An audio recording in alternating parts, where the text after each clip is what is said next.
여호와는 내 편이시라 내가 두려워하지 않네. 주는 나의 능력이시요 나의 구원이 되셨도다. 주는 나의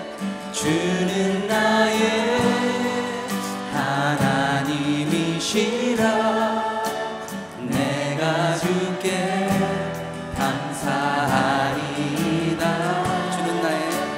주는 나의 하나님이시라 내가 주를 높이리다.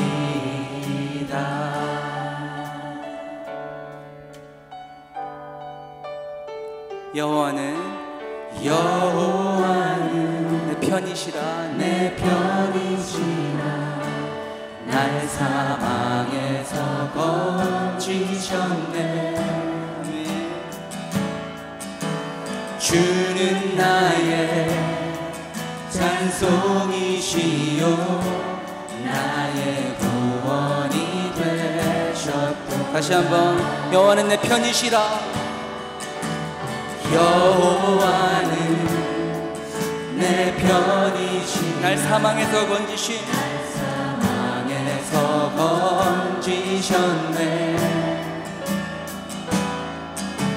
주는 나의 찬송이시요 나의 구원이 되셨도다. 주는 나의 하나님이시라 내가 주께 감사하리다. 주는 나의 하나님이시라 내가 주를 높이리. 다시 한번 주는 나의 하나님이시라 내가 주께 감사하리. 주는 나의 하나님이시라 내가 주를 높이리. 다시 한번 주는 나의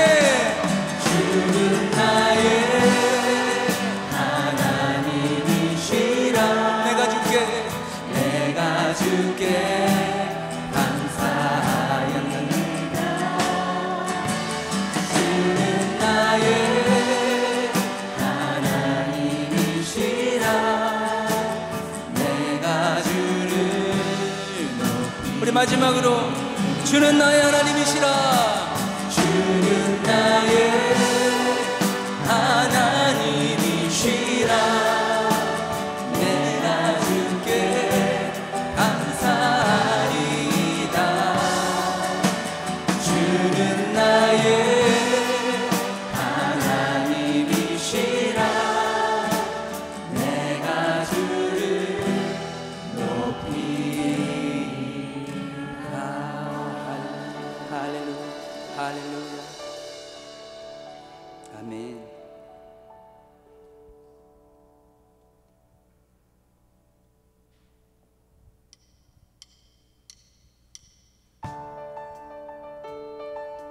계속해서 우리 선하신 목자 되신 주님을 온전히 의뢰하며 바라보며 나아가겠습니다.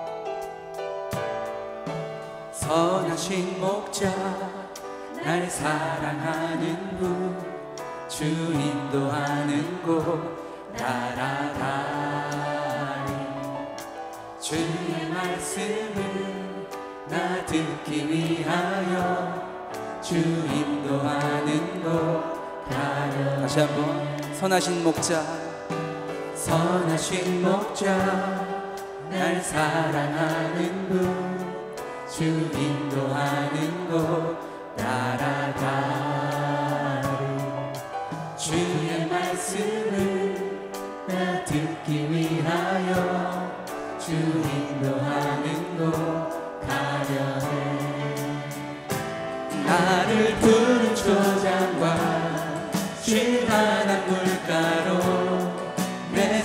선하신 목자 날 인도해. 험한 산과 골짜기로 내가 다닐지라도 내 선하신 목자 날 인도해.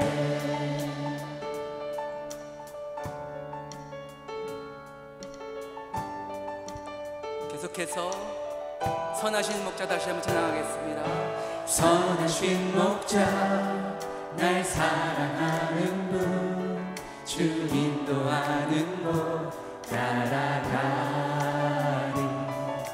주의 말씀을 나 듣기 위하여 주 인도하는 곳 가려네. 박수하면서 다시 한번 선하신 목자, 선하신 목자 날 사랑하는 분, 주 인도하는 곳 따라가리. 주의 말씀을 나 듣기 위하여 주 인도하는 곳 가려네. 나를 푸른 초장과 쉴만한 물가로 내 선하신 목자 날 인도해. 험한 산과 골짜기로 내가 다닐지라도 내 선하신 목자 날 인도해. 나를 푸른 조장과 쉴만한 물가로 내 선하신 목자 날 인도해. 험한 산과 골짜기로 내가 다닐지라도 내 선하신 목자 날 인도해. 우리 마지막으로 나를 푸른 초장과 쉴만한 물가로 내 선하신 목자 날 인도해. 험한 산과 골짜기로 내가 다닐지라도 내 선하신 목자 날 인도해. 아멘. 우리 선한 목자 되신 주님께 우리 영광의 박수 올려드리겠습니다. 할렐루야. 아멘. 아멘. 우리 이 시간에 다 일어나서 찬양하기 원합니다. 우리 옆에 일어나실 때 우리 예수님 선한 목자 되십니다 인사하겠습니다. 옆에 분과. 자, 선한 목자 되신 주님 믿으시죠? 우리의 갈 길을 인도하실 주님도 믿으시죠? 예, 우리 갈 길을 다 하도록 주님께서 우리의 갈 길을 인도하셨습니다. 우리 정말 그 사랑의 고백과 찬양으로 나가도록 하겠습니다.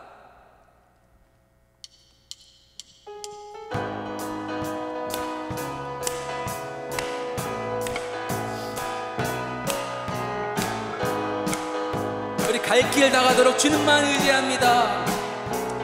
나의 갈 길, 나의 갈 길 나가 예수 인도하시니 내 주 안에 있는 긍휼함에 어찌 의심하리요. 믿음으로 사는 하늘 위로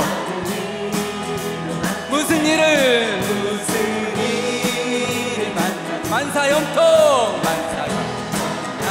무슨 일을 만사형통 무슨 일을 아멘 만나든지 무슨 일을 만나든지 만사형통 나의 갈 길 나의 갈 길 다가 어려운 일 당할 때도 족하는 할렐루야 믿고 나고 영원해 아멘. 나의 앞에 우리 앞에 반석에서 샘물 나게 하실 주님 나의 앞에 선포합시다. 나의 앞에 반석에서 나의 앞에 반석에서 나의 앞에 반석에서 샘물 나의 갈 길 다가도록 나의 갈 길 다가도록 예수 인도 그의 사랑 어찌 큰지 말로 할 수 없도다 말로 할 수 없도다 성령 감화받으며 하늘나라 영영 부를 영영 부를 나의 예수 인도하셨네 예수 영영 부를 나의 찬송 예수 인도 영영 부를 나의 찬송 할렐루야 나의 영영 부를 나의 찬송 예수 인도 무슨 일을 만나든지 무슨 일을 만나든지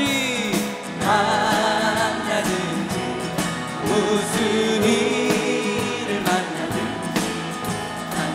나의 앞에 반석에서 샘물나게 하신 주님 나의 앞에 반석에서 나의 앞에 반석에서 할렐루야 샘물나게 하실 주님 찬양합니다 영영 부를 나의 찬송 영영 부를 할렐루야 나의 찬송 영영 부를 나의 찬송 예수 인도 하셨네 영영 부를 나의 찬송 예수님이 우리의 길을 인도하셨습니다 우리의 갈 길을 인도하실 주님을 찬양합니다 아멘 아멘 할렐루야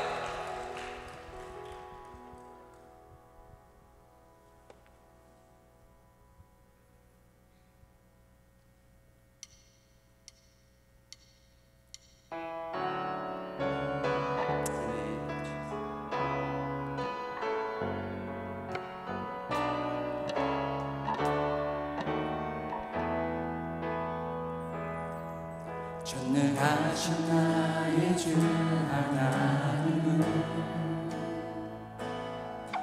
능치 못하실 일 전혀 없네 우리의 모든 간구도 우리의 모든 생각도 우리의 모든 꿈과 모든 소망도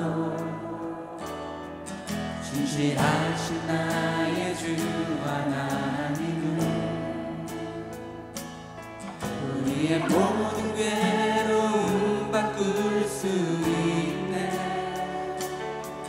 불가능한 일을 행하시고 죽은 자를 일으키시니 그를 이길 자 아무도 없네 주의 말씀을 의지하여 깊은 곳에 금을 던져 오늘 그가 놀라운 일을 이루시는 것 보라 주의 말씀을 의지하여 믿음으로 금을 던져 믿는 자에게 능치 못하네 다시 한번 우리의 찬양으로 우리의 고백으로 전능하신 나의 주 하나님은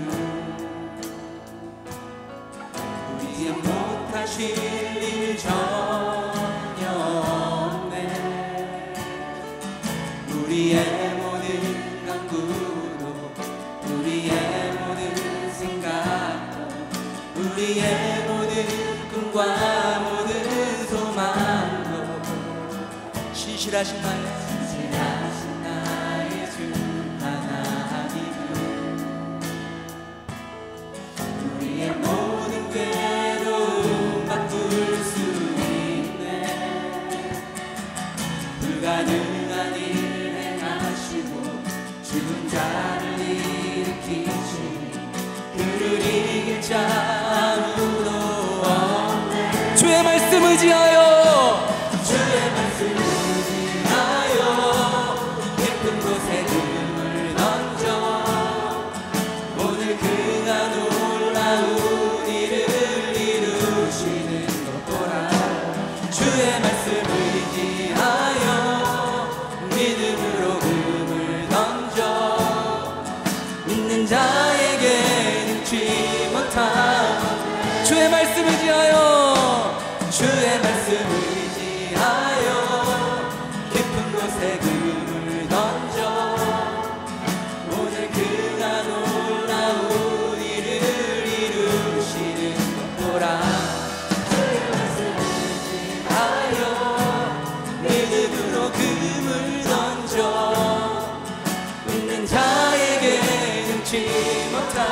마지막으로 주님의 말씀 의지합니다. 주의 말씀 의지하여 깊은 곳에 눈을 던져 오늘 그가 놀라운 일을 이루시는 것 보라. 주의 말씀 의지하여 믿음으로 눈을 던져 믿는 자에게 능치 못함, 믿는 자에게 능치 못함 없습니다. 믿는 자에게 능치 못함, 믿는 자에게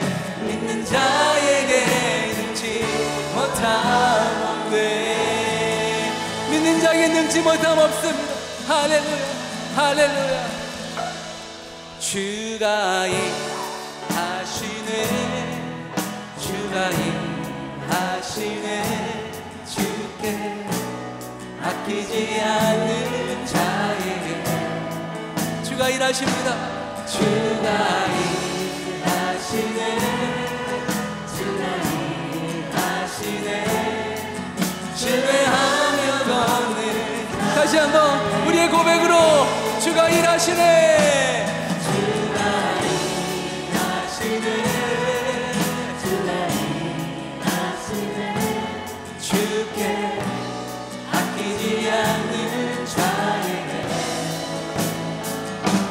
주가 일하시네, 주가 일하시네.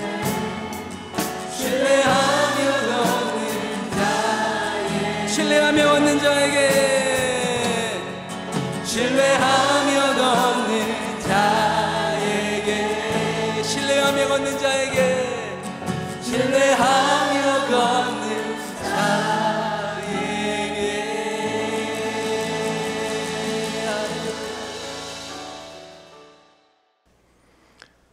우리와 항상 동행해 주시며 선한 길로 인도하시는 하나님 아버지, 오늘도 주님의 날에 부족한 저희들을 불러주시고 찬양과 경배드리게 하시니 감사합니다. 오늘도 주께 향한 믿음을 고백하며 주님 전에 나왔습니다. 이 시간 신령과 진실된 마음으로 예배 드릴 수 있도록 인도하여 주시옵소서. 우리의 찬양과 경배를 기뻐 받아 주시고 예배 가운데 임재하셔서 홀로 영광 받아 주시옵소서. 이 시간 우리의 마음과 생각을 어둡게 하고 어지럽히는 거짓된 영은 사라지게 하시고 그리스도의 영만으로 충만케 하시옵소서. 우리를 하나님의 영광 앞에서 거룩한 예배자로 서게 하옵시고 오늘 예배에 충만한 은혜가 임하기를 기도합니다. 사랑의 하나님 아버지, 지난 한 주 동안 주님의 자녀로서 바르지 못한 삶을 살았고 주님을 갈망하지 않고 세상을 탐하며 살았음을 고백합니다. 이 시간 회개하오니 우리를 불쌍히 여겨주시고 용서하여 주시옵소서.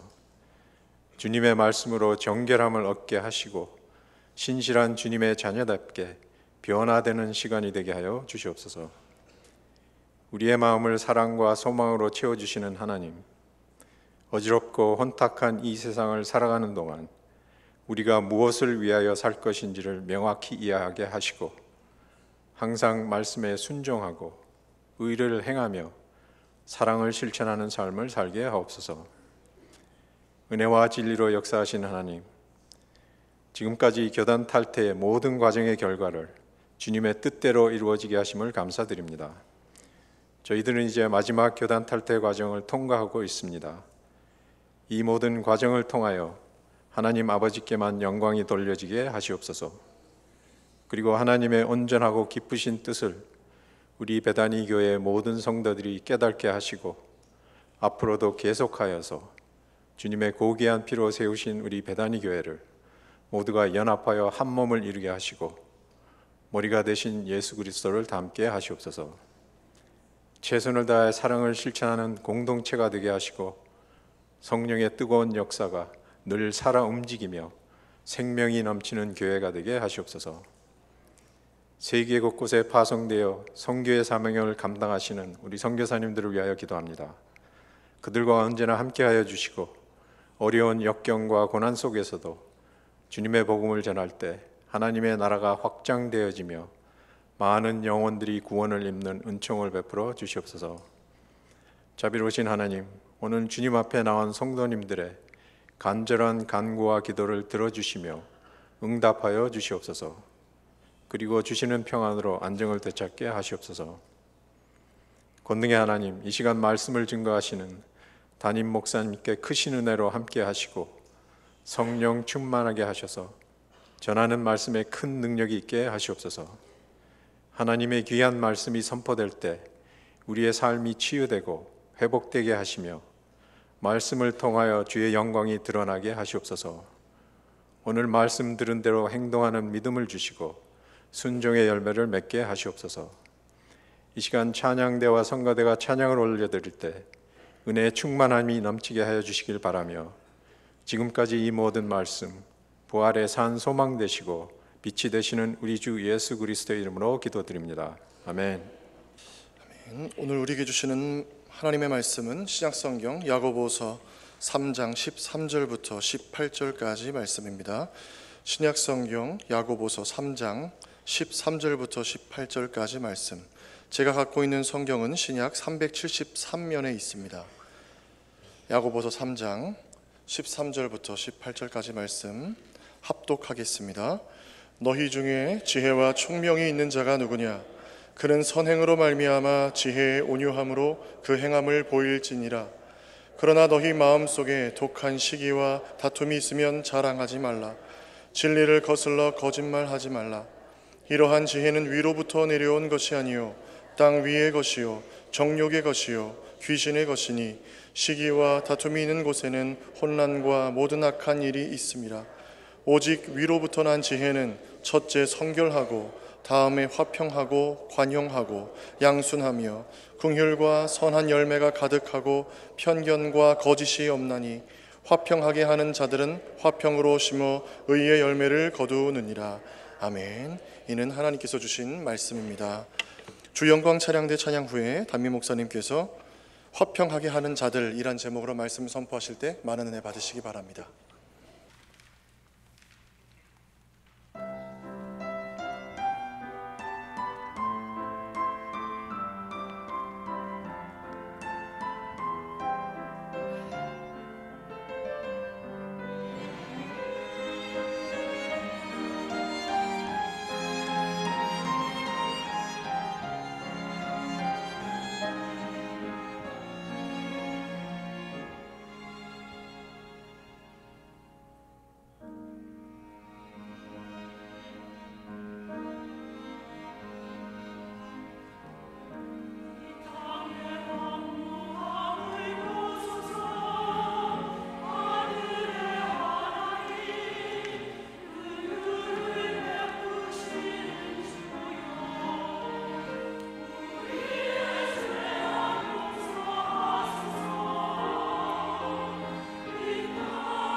할렐루야.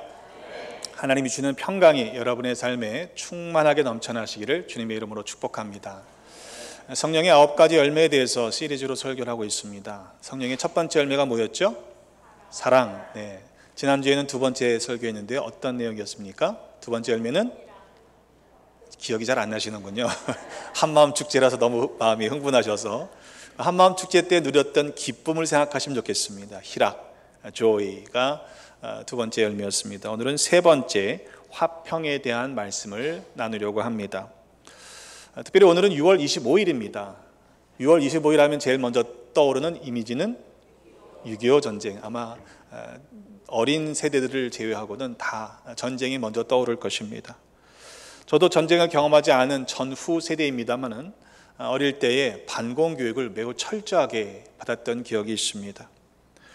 하물며 전쟁을 직접 겪으신 분들의 경우에는 동족 상잔의 비극이 또다시 일어나지 않아야 한다라는 그런 생각을 뼈저리게 하실 것입니다. 그런데 요즘 세대가 어찌 된 일인지 요즘 젊은 세대들 가운데는 북침이라는 주장을 믿는 사람들도 있는 모양입니다. 안타까운 일입니다. 역사를 거슬러 보면 모든 인류 역사 가운데 전쟁이라고 발발한 그 전쟁에 상당한 이유가 종교 때문이라면 믿으시겠습니까? 평화를 이루어야 할 종교, 기독교가 아니더라도 다른 종교들조차도 평화를 이루어야 할 사람들이 종교라고 하는 이름을 가지고 서로 죽이고 죽는 일들이 인류 역사 가운데 지금까지 반복되고 있다고 하는 것은 참 아이러니가 아닐 수 없습니다. 그 말은 우리의 힘으로, 우리의 능력으로 이룰 수 있는 평화가 아니라는 말이기도 합니다. 물론 팍스 로마나라고 해서 로마의 평화를 이야기할 때 쓰는 평화가 있습니다. 그런데 그것은 힘으로 지배자가, 정복자가 통치하기 때문에 이루어지는 그런 상태를 의미합니다. 그런데 그것을 폭력을 당하는 입장에서, 압제당하는 사람들 입장에서는 결코 평화라고 말할 수 없지요. 성경에 등장하고 있는 화평이라는 단어는 다양한 단어로 바뀌어지고 있습니다. 평화, 평안, 평강, 화평 다 모두가 실은 원어는 같은 단어를 사용합니다. 신약에서는 에이레네라고 하는 단어를 쓰고 있고요. 또 구약에서는 샬롬이라는 단어를 사용합니다. 그러니까 한 단어이지만 다양하게 사용될 수 있는 것이죠. 새벽 예배 후에 날마다 친교를 나누는데 제가 이렇게 테이블을 돌아가면서 앉는데 어떤 테이블은 굉장히 흥미로운 주제를 가지고 이야기를 하세요. 근데 최근에 아주 재미난 이야기를 하시더라고요. 우리 한국 사람들이 이 말의 뜻이 굉장히 한 단어이지만 다양한 의미를 포함하고 있다. 전화 통화를 하면서 네라는 걸로 다 얘기가 된다는 거예요. 네, 네, 네, 네, 네, 네 하고 끝난다는 거죠. 어도 가능합니다.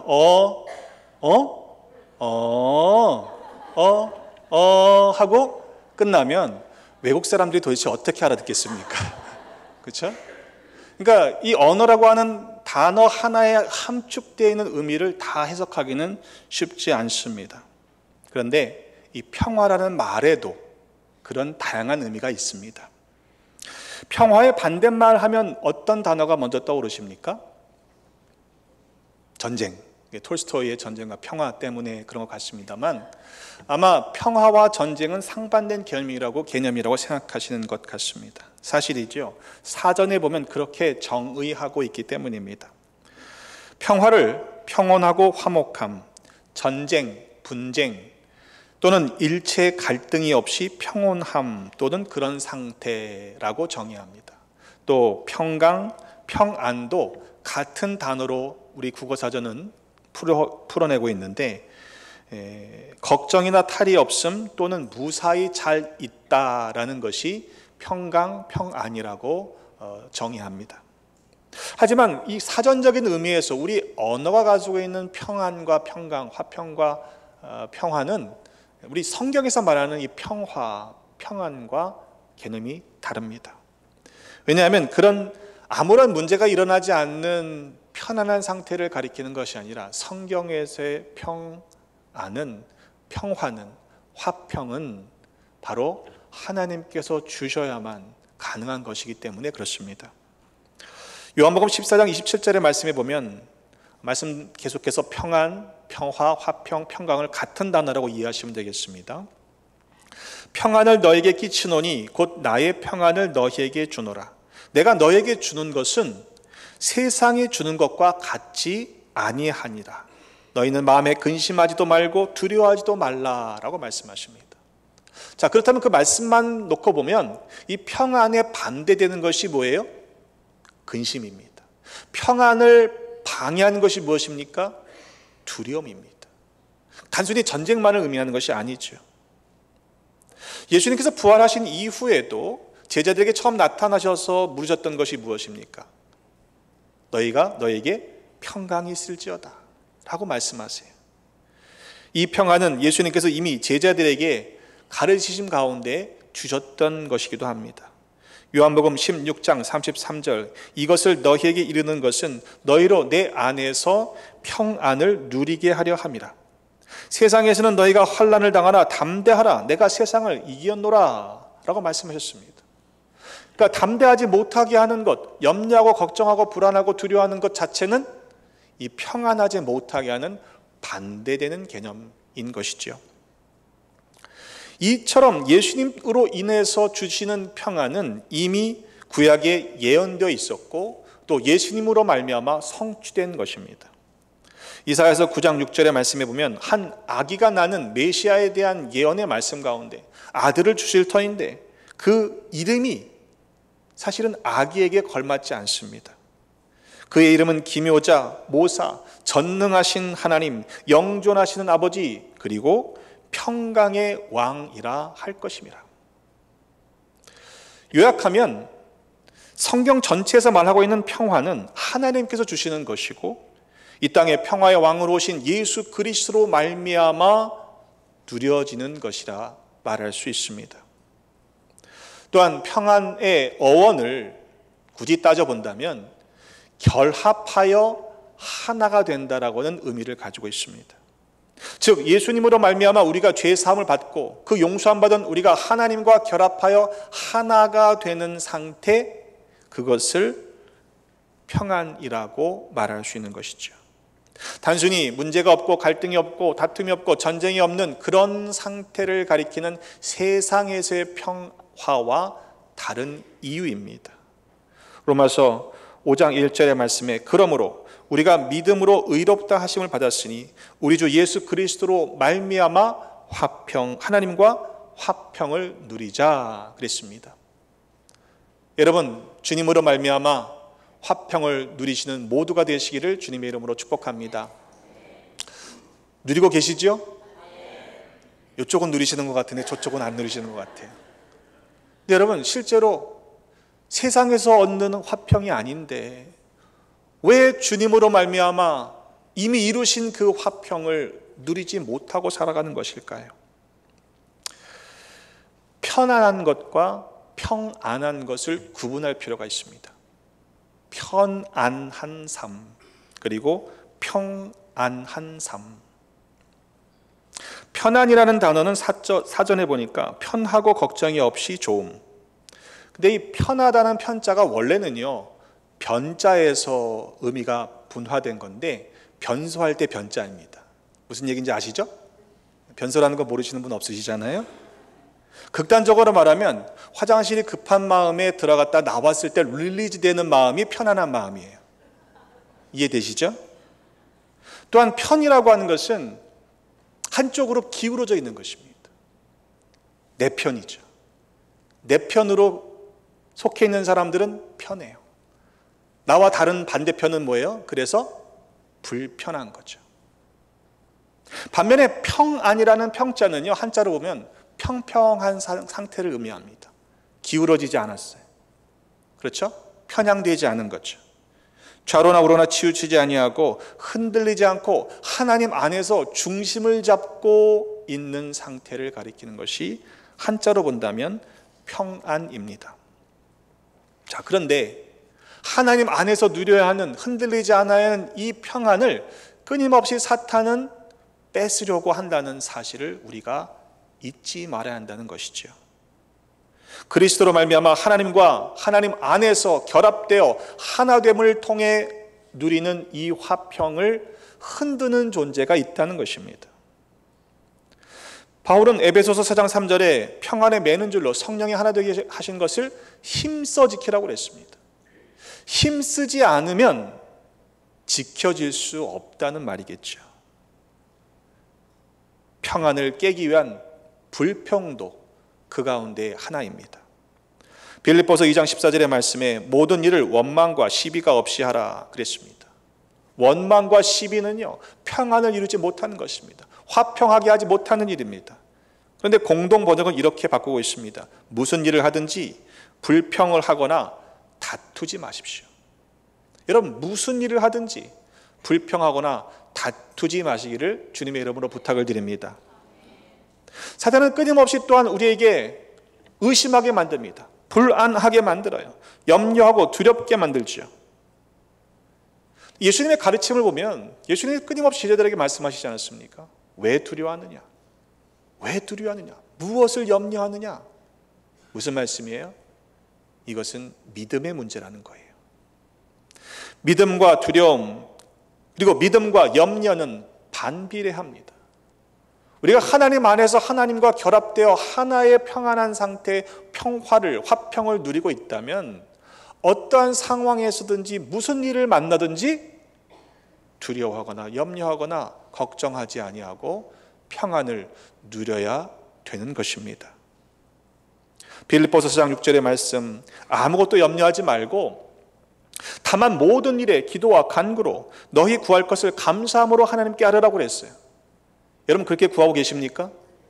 그리하면 모든 지각에 뛰어난 하나님의 평강이 그리스도 예수 안에서 너의 마음과 생각을 지키신다고 약속하셨습니다. 여러분, 이 평강을 누리시기를 주님의 이름으로 축복합니다. 본문으로 돌아가 보면 위에서 내려온 것이 있고 땅의 것이 있어요. 근데 위에서로 내려온 것이 하늘로부터 주신 지혜인이라는 사실을 강조하면서 그 선행으로 말미암아 지혜의 온유함으로 행함을 보이라고 그랬습니다. 하지만 반면에 땅의 것이 있습니다. 마음속에 독한 시기와 다툼이 있으면 자랑하지 말아라. 진리를 거슬러 거짓말하지 말라. 이러한 지혜는 위로부터 내려주시는 것이 아니고 땅 위의 것이고 또한 정욕의 것이고 귀신의 것이라고까지 말씀합니다. 때문에 시기와 다툼이 있는 곳, 그곳에는 혼란이 있고 모든 악한 일이 있다라고까지 말씀하고 있습니다. 여러분, 아무리 우리가 변명하고 합리화할지라도요, 시기와 다툼과 무질서, 혼란이 있고 또한 악한 일이 있는 곳에는요, 그거는 결코 하늘로부터 주신 일이라고 말할 수 없는 것입니다. 때문에 화평의 열매를 맺지 못하도록 지금도 계속해서 사탄은 우리를 끊임없이 흔드는 겁니다. 하나님께 딱 붙어서 있어야만 누릴 수 있는 평안을, 화평을 빼앗으려고 공격하기 때문입니다. 지금도 기뻐하지 못하게 하는 일들을 만들어냅니다. 시기하고 다투는 일들을 끊임없이 던져놓습니다. 여러분, 우리 주변에서 일어나는 일들을 보세요. 최근의 일들을 보면 성도님들에게 소식들을 들을 때 안타까운 일들이 많아요. 사고도 일어나고요, 아프신 분들도 많아요. 여러분, 그것 때문에 흔들리지 마시기를 주님의 이름으로 축복합니다. 우리가 누리는 화평은, 평안은 조건이 아니기 때문에 그래요. 하나님이 주시는 평안을 빼앗기지 마시기를 주님의 이름으로 축복합니다. 사도행전 9장 31절에 보면 교회가 성장하는 모습을 이렇게 기록하고 있습니다. 그리하여 온 유대와 갈릴리아와 사마리아 교회가 평안하여 든든히 서가고 그랬어요. 교회가 평안해야 든든히 서가는 것 맞지 않습니까? 교회가 평안해져야만 합니다. 자, 그런데 좀 이상해요. 사도행전 7장 8장의 말씀 9장을 보면 이게 과연 평안하다라고 말할 수 있을까 질문이 들기 때문입니다. 사도행전 7장 후반부에서는요, 스데반이 돌에 맞아서 순교합니다. 그날에 그 일로 인해서 예루살렘 교회에 큰 핍박이 일어납니다. 사도들 외엔 다 도망갔어요. 그것이 8장의 내용입니다. 9장에 이르러서 사울이 다메섹으로 예수님 믿는 사람 잡으러 가다가 주님을 만나고 오히려 회심하는 사건이 있지 않습니까? 그런데 그 일로 인해서 사울은요, 유대인들에게 죽임을 당하는 공모를 알게 됩니다. 죽이려고 하는 거죠. 이후에 사울이 예루살렘에 있는 제자들에게 가서 좀 사귀어보자 라고 했는데 다들 두려워했습니다. 친하고 싶지 않은 거예요. 왜? 사울이 회심하고 제자가 되었다는 사실을 믿지 않았기 때문입니다. 그리고 거기서도 헬라파 유대인들이 사울을 죽이려고 힘썼다고 했어요. 그래서 그 사실을 안 형제들이 사울을 다소로 피신시켰습니다. 여러분, 그랬다면 9장의 마지막 말씀이 어떻게 돼야 돼요? 그 때문에 교회가 평안하지 않았다 라고 기록하는 게 맞지 않습니까? 그런데 성경은요, 그리하여 그 교회들이 평안해졌고 든든히 서갔다라고 분명히 우리에게 증거합니다. 무슨 말입니까? 하나님이 주는 화평은, 평안은, 평화는 그 어떤 것으로부터도 빼앗길 수 없는 것이라는 말씀입니다. 심지어 NIV 성경은요, enjoyed a time of peace라고 얘기해요. 그런 어지러운 상황, 순교와 핍박과 도망가고 죽이려는 위협이 있던 상황을 평화의 시간을 즐겼다라고까지 직설적으로 말합니다. 여러분, 그 평안을 누리시기를 주님의 이름으로 축복합니다. 순교해도 돌에 맞아도 주님이 주시는 평안을 빼앗길 수 없습니다. 교회에 큰 박해가 나서 흩어지는 순간에도 우리는 평안을 누릴 수 있습니다. 사탄이 우리를 무너뜨리려고 죽이려고 힘써도 결코 하나님이 주시는 화평을 깨트릴 수 없습니다. 때문에 이 평화를 깨트리려는 어떠한 사탄의 속임수에도 넘어가지 마십시오. 하나됨을 무너뜨리는 어떠한 변명과 합리적인 주장에도 설득당하지 마십시오. 우리가 그렇게 하나님이 주시는 그 믿음을 지킬 때, 또 주님이 주시는 그 평화를 깨뜨리지 않고 유지할 때 교회는 든든히 서가게 되는 것입니다. 지난주에 말씀 나눈 것처럼 로마서 14장 17절의 말씀에 보면 하나님의 나라는 먹는 것과 마시는 것이 아니 오직 성령 안에 있는 의와 평강과 희락이라고 그랬어요. 이어지는 19절의 말씀에 보면 그러므로 우리가 화평의 일과 서로 덕을 세우는 일을 힘쓴다고 그랬습니다. 여러분, 우리가 하는 일들이 화평의 일, 화목하게 하는 일들이 되시기를 주님의 이름으로 축복합니다. 우리가 하는 모든 노력들이 덕을 세우는 일이 되어야 하지 않겠습니까? 이처럼 성령의 열매, 사랑, 희락, 그리고 화평은 분리된 것이 아니라 하나의 열매인 것입니다. 오직 위로부터 난 지혜는 첫째 성결하고 다음에 화평하고 관용하고 양순하며 긍휼과 선한 열매가 가득하고 편견과 거짓이 없나니 화평하게 하는 자들은 화평으로 심어 의의 열매를 거둔다고 했습니다. 여러분, 무엇을 심고 계십니까? 여러분, 화평을 심으시기를 주님의 이름으로 부탁을 드립니다. 예수님께서도 말씀하셨어요. 내가 포도나무다. 너희는 가지다. 내게 붙어 있으면 열매를 맺게 된다. 너희가 나를 떠나서는 아무것도 할 수 없다라고 말씀하고 계십니다. 요한복음 15장 8절에 너희가 열매를 많이 맺으면 내 아버지께서 영광을 받으실 것이요 너희는 내 제자가 되리라 말씀하셨습니다. 열매를 보면 그 나무를 알 수 있어요. 바꿔 얘기해 보면 우리가 정말로 나무에 잘 포도이신 주님께 붙어있는 가지라면 우리는 반드시 성령의 열매를 맺게 되어 있다는 이야기입니다. 그 열매를 맺지 못해도 끊임없이 흔드는 존재들이 있어요. 열매를 떨어뜨리려고 하는 것이죠. 여러분, 흔든다고 떨어지지 마십시오. 주님께 딱 붙어서 하나님이 주는 그 평안을 누리시는 모두가 되시기를 주님의 이름으로 축복합니다. 그런데 우리가 좀 더 나가야 될 것 같아요. 하나님 주시는 평안을 누리는 것으로 만족하지 마십시오. 오늘 말씀해 보면 그 평안을 만들어가는 존재가 되어야 한다라고 요청하고 있기 때문입니다. 하나님 나라의 백성답게, 하나님의 자녀답게 평화를 만드는 사람이 되어야 합니다. 팔복 가운데 예수님께서 마태복음 5장 9절의 말씀에 화평하게 하는 자는 복이 있나니 그들이 하나님의 아들이라 일컬음을 받게 될 것이라고 약속하셨습니다.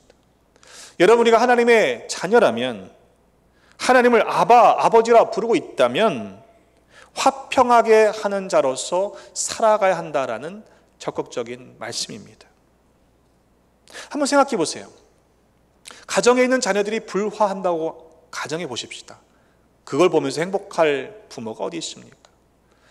서로 시기하고 다투고 질투하고 막 머리 붙잡고 싸우고 있다고 생각해 보세요. 잘한다 하는 분 없을 겁니다. 하나님의 영광을 드러내기는커녕 부모를 욕되게 하는 일 아니겠습니까? 하나님 아버지를 욕되게 하는 일들을 하고 있다면 이건 참 부끄러운 일을 넘어서 죄에 해당되는 일입니다. 안타깝게도 이 시대의 교회들마다 일어나는 일들이 그렇습니다. 밖에서 싸우는 싸움들이 아니에요. 서로 시기하고 질투하고 다투는 일들이 교회 안에서 일어나고 있다면 여러분, 이거 참 하나님 앞에 부끄러운 일 아니겠습니까? 여러분, 베다니 하면 떠오르는 이미지가 어떤 게 가장 먼저 떠오르세요? 베다니, 성령 충만, 아멘. 예, 할렐루야. 또 순종, 예, 제가 동의합니다. 아멘. 네. 밖에서는 어떻게 볼까요? 우리끼리 성령 충만, 우리가 기도하고 순종하고, 제가 100% 동의해요. 근데 밖에서 비춰지는 베다니는 어떤 이미지일까요? 여러분, 우리만 행복한다고 되는 게 아니에요. 그리스도인이라고 하는 이름은요, 우리가 스스로 불러 붙인 이름이 아닙니다. 밖에 사람들이요, 예수쟁이들을 보고 놀랬던 이름이 우리의 자랑스러운 이름이 된 거예요. 예수님처럼 살아가는 모습이 너무도 철저했기 때문에 예수쟁이라고 붙였던 이름이 그리스도인이라는 이름이 되었습니다. 감리교라고 하는 메서디스트는요, 규칙쟁이들이라고 하는 조롱 섞인 말이었어요.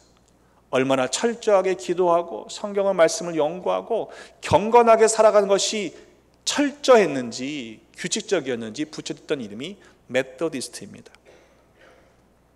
정말로 우리가 하나님의 사람이라면, 하나님의 자녀라면, 성령님을 따라 살아가고 있다면 우리의 삶에서는 성령의 열매가 맺어지는 것이 당연한 것 아니겠습니까? 사랑과 희락과 화평의 열매를 풍성히 맺으시기를 주님의 이름으로 축복합니다. 일부러 드러낼 필요가 없어요. 열매는요, 잘 붙어 있으면 열매 맺게 되어 있습니다. 그것은 드러내는 것이 아니라 드러나는 것이라고 저는 생각합니다. 향기는요, 사람들에게 마음을, 발걸음을, 시선을 끌게 하잖아요. 예수님의 향기가 우리의 삶에서 드러난다면 여러분, 하나님께서 하시는 아름다운 일들이 우리의 삶에서 경험되어야 하지 않겠습니까? 우리가 향기를 바라고 있다면 벌과 나비들이 몰려오게 되어 있습니다. 그렇잖아요. 날아오잖아요. 반대로 우리가 만약 고약한 냄새를 피우고 있다면 아마 파리나 벌레들이 들끓을 것입니다.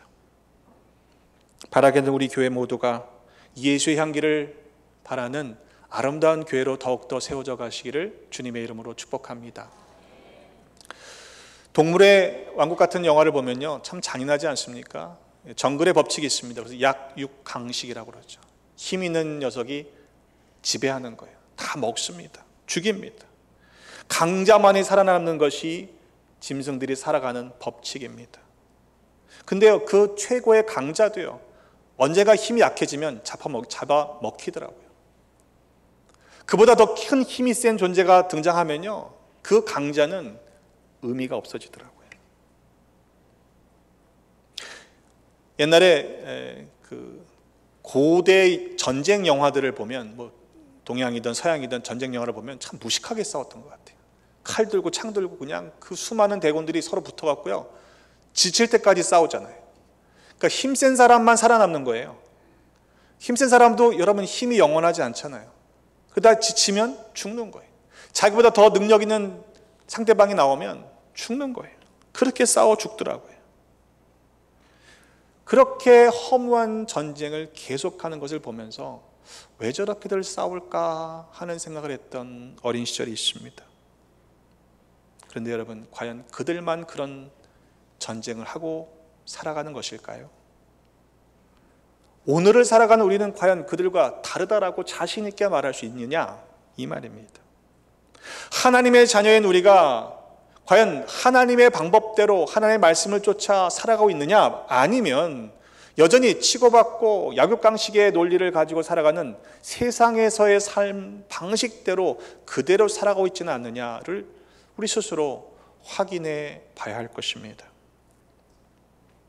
왜냐하면 하나님이 이루기를 원하시는 나라는 약육강식의 세상이 아니기 때문에 그래요.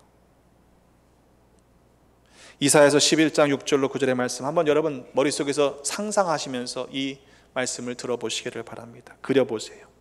그때에 이리가 어린 양과 함께 살며 표범이 어린 염소와 함께 누우며 송아지와 어린 사자가 살찐 짐승이 함께 있어 어린 아이에게 끌리며 암소와 곰이 함께 먹으며 그것들의 새끼가 함께 엎드리며 사자가 소처럼 풀을 먹을 것이며 젖 먹는 아이가 독사의 구멍에서 장난하며 젖된 어린아이가 독사의 굴에 손을 넣을 것이라. 내 거룩한 산 모든 곳에서 해됨도 없고 상함도 없을 것이니 이는 물이 바다를 덮음같이 여호와를 아는 지식이 세상에 충만할 것이기 때문이라고 말씀하고 있습니다. 그림은 그려지시는데 동의는 안 되시죠? 이게 말이 됩니까? 약육강식의 동물의 세계에서는 이것은 결코 일어날 수 없는 일들입니다. 그런데 아시죠? 에덴에선 그랬어요. 에덴 때에도요, 그 동산에도 동물이 있었습니다. 그리고 그 동물들은 성경의 말씀으로 본다면 모두가 초식동물이었습니다. 그랬어요. 창세기 1장 30절에 보면요, 또 땅의 모든 짐승과 하늘의 모든 새와 생명이 있어 땅에 기는 모든 것에는 내가 모두 푸른 풀을 먹을 거리로 주노라 하시니 그대로 되었다고 했습니다. 그러니까 원래는 서로 먹고 먹히는 관계가 아니었다는 거예요. 그런데 홍수 이후에 어떻게 되었습니까? 초목의 환경이 달라지고 나니까 하나님도 사람들에게는 동물을 먹을 수 있는 기회를 주셨죠. 창세기 9장 3절로에 보면 모든 산 동물은 너희의 먹을 것이 될지라 채소같이 내가 이것을 다 너에게 주노라. 그러나 고기를 그 생명체 되는 피째 먹지 말아라. 그러면서 만약 피째 먹는 생명을 취하는 일이 된다면 그건 짐승일지라도 그 짐승에게서 갚겠다라고까지 말씀하십니다. 여러분, 우리가 짐승이 살아가는 법, 정글의 법칙처럼 살아가셔야 되겠습니까? 평화를 얻는 것으로 만족하지 마시고 여러분, 평화를 만들어가는 삶을 살아가야 하는 것이 마땅하지 않겠습니까?